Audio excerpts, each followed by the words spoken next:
So now that we have gone into the polarity of molecules and then how that polarity relates to intermolecular forces, we are going to look at now, well then, what do those intermolecular forces mean for the properties of covalent compounds? We spent some time talking about the properties of ionic compounds, that they were hard and they conduct electricity when dissolved in water or molten. They had high melting, high boiling points, things like that. And with metals can also have high melting and boiling points, but they're malleable and ductile. And so now we're going to look at sort of the same things with covalent compounds, because intermolecular forces are all much weaker than bonds. And intermolecular forces is what you need to overcome when changing from solid to liquid to gas. In general, molecular compounds have very low melting and boiling points. Many molecular compounds are actually gases at room temperature because their melting point and boiling point are well below room temperature. There is an exception to that, and it's a very small group of compounds, but important compounds. They're called covalent network solids. They are solids that are held together by a network of covalent bonds. A really great example of this is a diamond. So in a diamond, you have, a diamond is pure carbon. And it's just carbon atoms bonded to carbon atoms, bonded to carbon atoms. But all of those carbon atoms are bonded together. So if you've seen a diamond is technically one molecule, one of the largest molecules that exists, because technically a molecule is a neutral group of atoms held together by covalent bonds. And that's what a diamond is. That's why diamond has such unique properties of being super duper hard, right? You can actually use diamonds in like saw blades to cut things because it is so strong.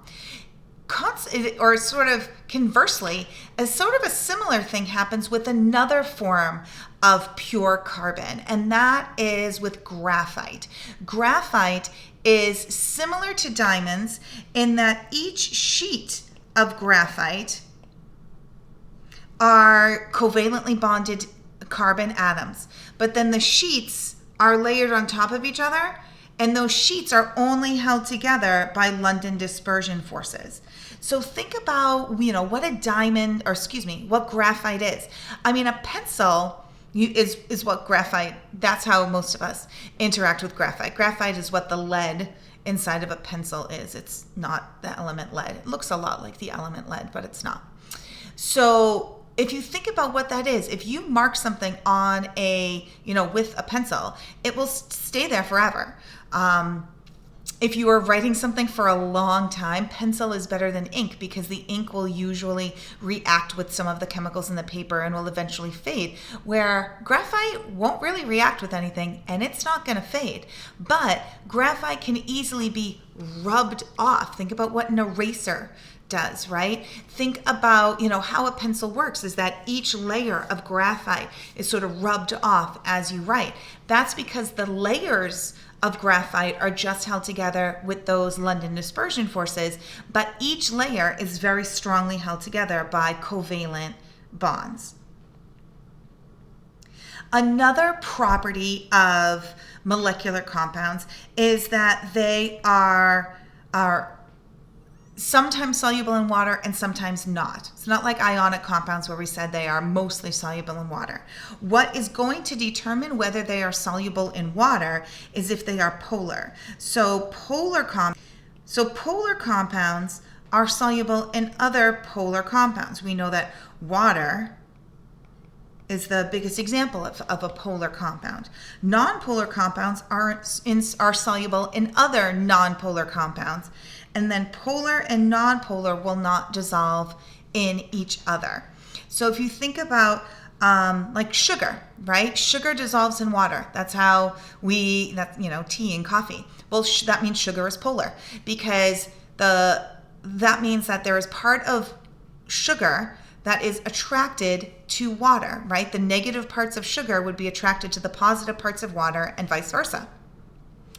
But if you were to take, let's say, sugar and put it into an oil, like a sugar scrub that you might get, as a present or something, the polar parts of sugar wouldn't be attracted to any of the parts of the oil because oil is nonpolar.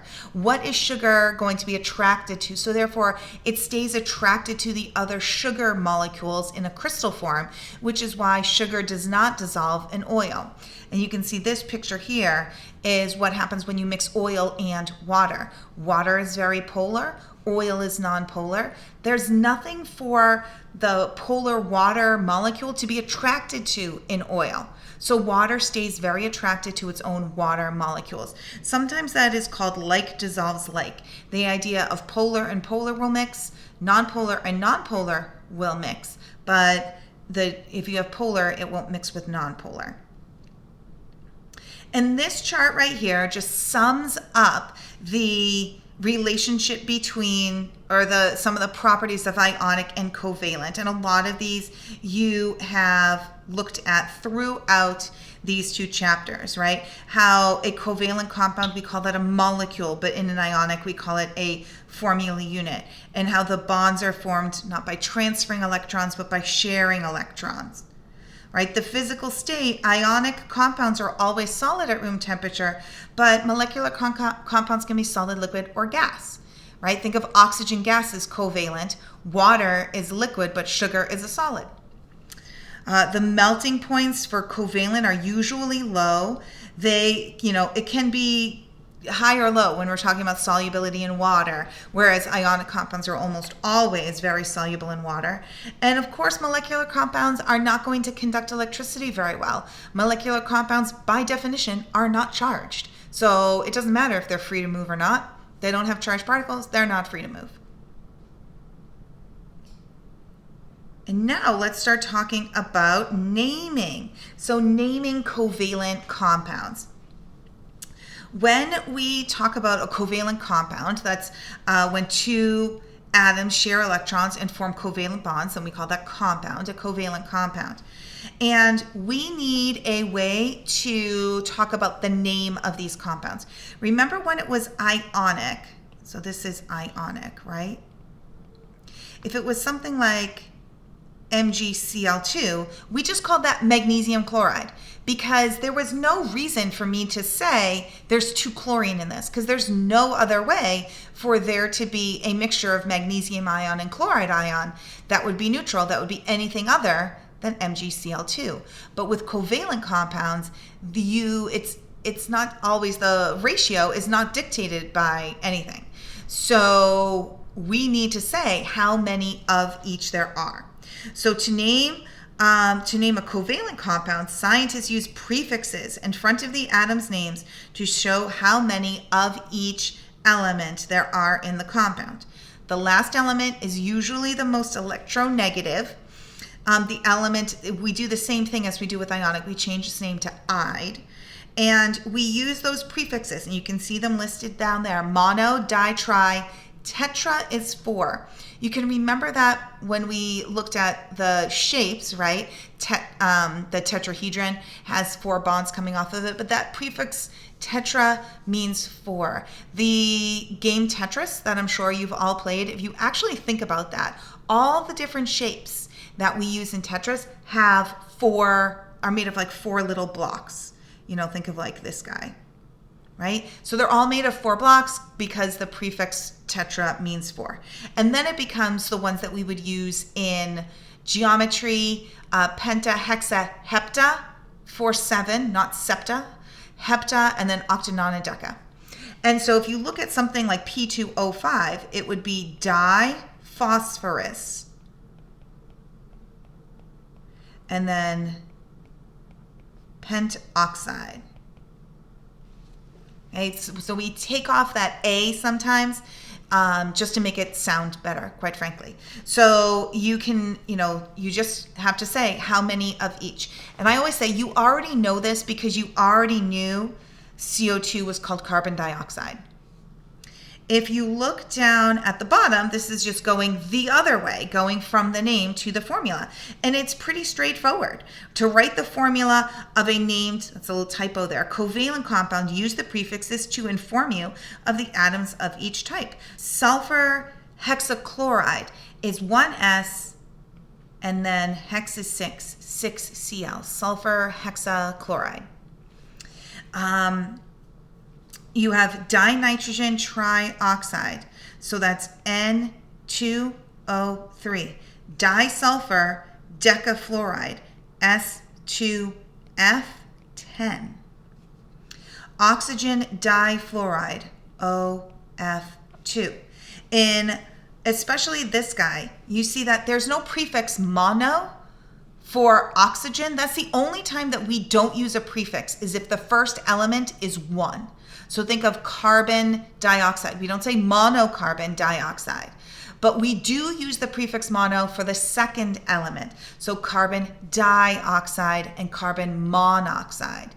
A great example of this is dihydrogen monoxide, 2 hydrogen, 1 oxygen, that's water. So dihydrogen monoxide is the correct, the chemical word for water.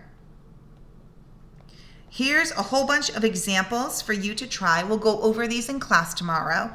So try to name these, and then this slide is just a bunch of compounds that have common names, so we don't always use their scientific names. So we know water, we call H2O. Oftentimes we'll actually say salt when we mean NaCl. Ammonia would be nitrogen trihydride, but we call that ammonia. And then there's a whole, these organic compounds with carbon and hydrogen, there's a whole different naming system for those, where the prefix stands for the number of carbon and the ending stands for what type of molecule it is, what functional group. That's something that you will study in subsequent chemistry classes. So methane, ethanol. Ethanol is the alcohol in alcohol. We know sugars end in OSE, like glucose and sucrose. And then there's acids. Acids have, again, a whole nother naming system that we're not going to go through right now. Maybe we'll look at it again if we hopefully get to teaching you about acids this year. But an acid is generally a compound that begins with hydrogen, and we can tell that it's an acid because it will say acid at the end. So if you ever need to know the name or formula of an acid, you can just look it up. Okay, that is, ta-da, the end of this very long chapter. This is by far the longest chapter that we do all year. Congratulations, you've made it. Now we just have to make sure that you really completely can start from a formula, go all the way to telling the name, the polarity, the intermolecular forces, the hybridization, the sigma and pi bonds, the name of the shape, all that stuff. And then you're gonna rock